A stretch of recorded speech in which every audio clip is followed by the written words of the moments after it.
హెబ్రీయులకు రాసిన పత్రిక 12వ అధ్యాయం చదవం. ప్రభువు తాను ప్రేమించు వారిని శిక్షించి తాను స్వీకరించు ప్రతి కుమారుని దండించును అని కుమారులతో సంభాషించినట్లు మీతో సంభాషించు ఆయన హెచ్చరికను మరచితిరి. శిక్షాఫలము పొందుటకై మీరు సహించుచున్నారు. దేవుడు కుమారులనుగా మిమ్మల్ని చూచుచున్నాడు. తండ్రి శిక్షింపని కుమారుడెవడు? అనేకులు అందరూ చెప్పండి, సపోజ్ కష్టాలు వస్తే నీవింకా అనుకుంటావు నేను ఏం తప్పు చేశానో అందుకే శిక్ష వచ్చింది. కానీ దేవుడు ఏమనుకుంటున్నాడో తెలుసా? నేను ఇది ఇవ్వడానికి కారణం నువ్వు నా కుమారుడివి, నేను నిన్ను ప్రేమిస్తున్నాను కాబట్టి. God is giving you out of love. ఇదేంటిది? ప్రేమిస్తే ఈ శిక్షలు ఇస్తాడా? చూద్దాం, చదవం. పక్కన చెప్పండి, నీకు ఎన్ని బాధలు ఉన్నా నువ్వు ఇంకా కుమారుడివే కుమార్తెవే అనండి. అనేక సార్లు అనుకుంటే దేవుడు విడిచిపెట్టేశాడా? నా దగ్గర లేడా? నాలో లేడా? ఇక నా బతికింతేనా? ఇంక నాకు పెళ్ళి అవదా? నా అప్పులు తీరవా? నా మొగుడు ఇంతేనా? నా జీవితం ఇంతేనా? నాకు ఎవరో సహాయం చేయరా? ఇంకెవరో మారరా? No no no, that's nonsense. God allows some things. ఆ బాధలు, ఆ రోగాలు, ఆ కష్టాలు అవి అన్ని జనులకు వేరు. చూడండి, కుమారులైన వారందరూ శిక్షలో పాలు పొందుచున్నారు. మీరు పొందని ఎడల దుర్బీజులే గాని కుమారులు కారు. పక్కన చెప్పండి, నీకు శిక్షలు దేనికి సూచన? నీవు దేవుని బిడ్డ అనడానికి సూచనే ఈ శిక్ష అని చెప్పండి. యా, సరే, అది ఎంతకాలం ఆ శిక్ష? టెంపరీ అనండి. ఎప్పుడు వరకు? ఎప్పుడు వరకు? చూద్దాం, చదవండి. మరియు శరీర సంబంధులైన తండ్రులు మనకు శిక్షకులై ఉండిరి. వారి యందు భయభక్తులు కలిగి ఉంటిమి. అట్లయితే ఆత్మలకు తండ్రి అయిన వానికి మరీ ఎక్కువగా లోబడి బ్రతకవలెను కదా. అంటే దేవునికి తెలుసు నీ కష్టాలు ఎక్కువ వస్తే దేవుడి నుంచి వెళ్ళిపోమంటాడు సైతానుడు. ఏం చేశాడు ఈ దేవుడు అని భర్త, భార్య, పిల్లలు అందరూ అంటారు. ఏం చేశాడు? అప్పులు పోయే, పోలేదు, వదిలే వదిలే వదిలే వదిలే టార్చరు. అని ఇక్కడ దేవుడు ఏమంటున్నాడు? నిన్ను ప్రేమించే నేను ఈ శిక్ష ఇచ్చా. దేవుడే ఉంటే ఎన్ని ఎందుకు పెట్టాడు? ఆయన ప్రేమించి ఇచ్చినవి. వారి యందు భయభక్తులు కలిగి ఉంటే అట్లయితే, అంటే ఆత్మలకు తండ్రి అయిన వానికి, ఇప్పుడు నీ కష్టాలు ఎక్కువైతే విడిచిపెట్టేయాలా? అట్లయితే ఆత్మలకు తండ్రి అయిన వానికి ఏమనుంది అక్కడ? మరీ ఎక్కువగా లోబడి బ్రతక. ఏమనుందండి? ఏమనుంది? మరీ ఎక్కువగా అంటే నీకు ఎన్ని కష్టాలు వస్తే మరీ ఎక్కువగా లోపడాలి, అంటే ఇంకా లోతుగా వెళ్ళు. So your problems are telling you go deeper with your God.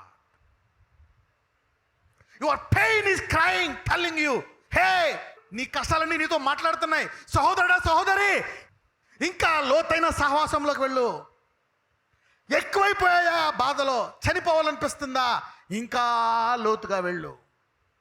ఎంతమందికి అర్థమైంది ఇది? ఇప్పుడు అర్థమైందా మీ కష్టాలు ఎందుకు చెప్పండి? మరి దేవుడు ఏం చెప్తున్నాడు? ఇన్ని కుమారుడిగానే నీ ఎన్ని పెట్టా. దేనికోసం? ఇంకా ఎక్కువ. అంటే ఏం చేయాలి? ఇంకా ఎక్కువ ప్రార్థించాలా? ఇంకా ఎక్కువ గుడికి రావాలా? ఎక్కువ స్తుతించాలా? అంటే నువ్వు ఇందులో ఇక్కడ చూడండి, భూమి మీద మట్టి దొరుకుతుంది. కొంచెం లోతుగా వెళ్తే నీళ్లు, మంచి నీళ్ళు దొరుకుతాయి. భూమి మీద దొరికే నీళ్లు, చెరువు నీళ్ళు, ఆ నీళ్ళు తాగలేవు. లోతుగా తవ్విన నీళ్లు ఫిల్టర్ చేయకుండా తాగొచ్చా లేదా? నూతి నీళ్ళు తాగొచ్చా లేదా? డైరెక్ట్గా you can drink directly. So there is more purity, there is solution in the depth. బంగారం ఎక్కడ ఉంటుంది? మట్టిలోన? కింద భూమిలో ఉంటుందా? పైన కింద? వజ్రాలు, ఖనిజాలు. అంటే దేవుడు చెప్తున్నాడు, దానికైతే లోతుగా వెళ్తావు, నాకైతే లోతుగా వెళ్ళవా? నేను సృష్టించిందే, నాలోని లోతుగా వెళ్ళు. Go deep in my relationship, go deep in my spirit. There is treasure and redemption. మరి శరీర సంబంధులైన తండ్రులు మనకు శిక్షకులై ఉండి వారి యందు భయభక్తులు కలిగి ఉంటుంది. అట్లయితే ఆత్మలకు తండ్రి అయిన వారికి మరీ ఎక్కువగా లోబడి. అందుకనే పక్క వాళ్ళు చెప్పారనుకో, ఏం చేశాడు అక్క, తమ్ముడు ఏం చేశాడు నీకు? ఇదిగో నేను ఇంకా లోతుగా వెళ్తా. అప్పుడు దేవుడు అంటాడు, వాడి కళ్ళ ముందు నేను ఎలా మహింపరుస్తానో చూసుకో అంటాడు దేవుడు. ఓ, అంతేగాని నేను మానేసా, ఏం చేశాడు కరెక్టే. ఎంతమందికి అర్థమవుతుంది? ఈరోజు అందరూ 7 అడుగులు లోపలికి వెళ్ళిపోతున్నారు. New level. This is what God. చదవమ్మా, పక్కన చెప్పు. నీ కష్టాలు ఎంత ఎక్కువైతే అంత ఎక్కువగా దేవునికి దగ్గర అవ్వు అన్నాను. అంటే చెప్పండి, నీ కష్టాలు ఎందుకు వచ్చాయి? మరి ఎక్కువగా లోబడడానికి. ఆ పరీక్ష తర్వాత నేను ఎవరో పట్టుకోలేరు, నువ్వు ఆశీర్వదించబడతావు. ఎంతమంది అపార్థం చేసుకున్నారు కష్టాలను ఇప్పుడు దాకా? You think that God is punishing you? No. నీ కష్టాలు, నీ అప్పులు, నీ రోగాలు, నీ బాధ అన్నీ కూడా నీవు లోతుగా వెళ్ళడానికే. Not to destroy you, not to leave this God and go. Read. వారు కొన్ని దినముల మట్టుకు తమకిష్టము వచ్చినట్లు మనలను శిక్షించిరి, కానీ మనము తన పరిశుద్ధతలో పాలు పొందవలనని మన మేలు కొరకే ఆయన శిక్షించుచున్నాడు. మనము గనక వెళ్తే ఆయన పరిశుద్ధతలో పాలు పొందుకుంటామంట. అందరూ చెప్పండి, నేను లోతుగా వెళ్తే ఆయన పరిశుద్ధతలో పాలు పొందుకుంటాను. So this is to become like him. ఎంతమందికి మీ పరిస్థితుల మీద అధికారం కలిగి ఉండాలనుకుంటున్నారు?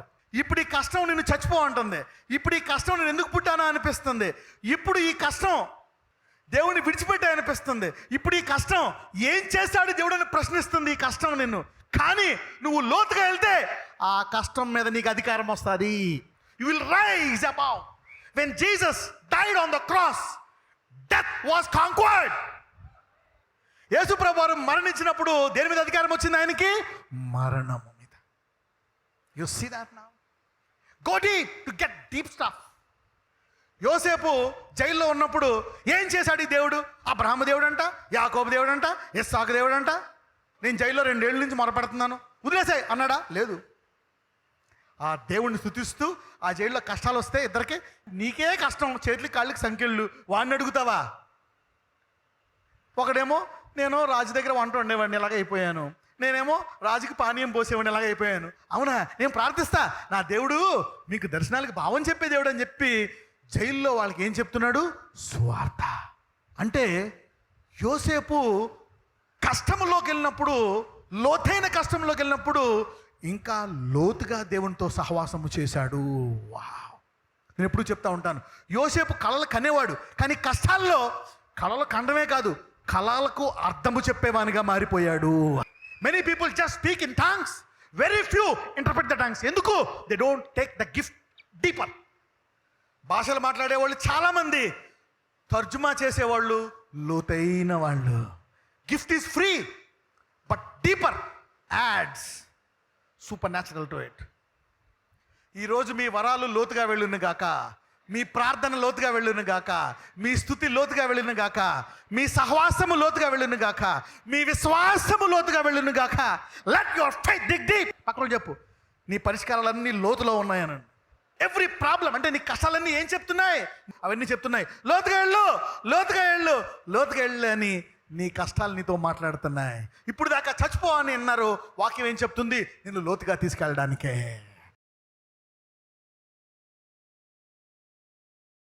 నజరేయుడైన యేసయ్య, ఇదిగో తండ్రి, ఈరోజు నీ వాక్యము ద్వారా నీవెంత లోతైన ఆశ కలిగిన వాడు. నేను నిన్ను ప్రేమిస్తున్నాను అని నువ్వు మాటలతో చెప్పలేదు నాయన, కేవలము 2 మాటలతో నువ్వు చెప్పలేదు. ఎంత ప్రేమిస్తున్నావో నీ కుమారుని సిలువ ఘోర మరణము ద్వారా మాకు చూపించావు. Your love is practical my God, your love is practical. మేము కూడా ఈరోజు నీ అలవాట్లు కావాలా, నీ ఆత్మీయ ఆశీర్వాదాలు మాకు కావాలని లోతైన ఆశతో మేము చూపిద్దాం అనుకుంటున్నాం. We want to show at a deeper level. లోతుగా వెళ్ళే కృప అందరికీ దయచేయమని నజరేయుడైన యేసు నామమున ప్రార్థిస్తున్నాము తండ్రి, ఆమేన్.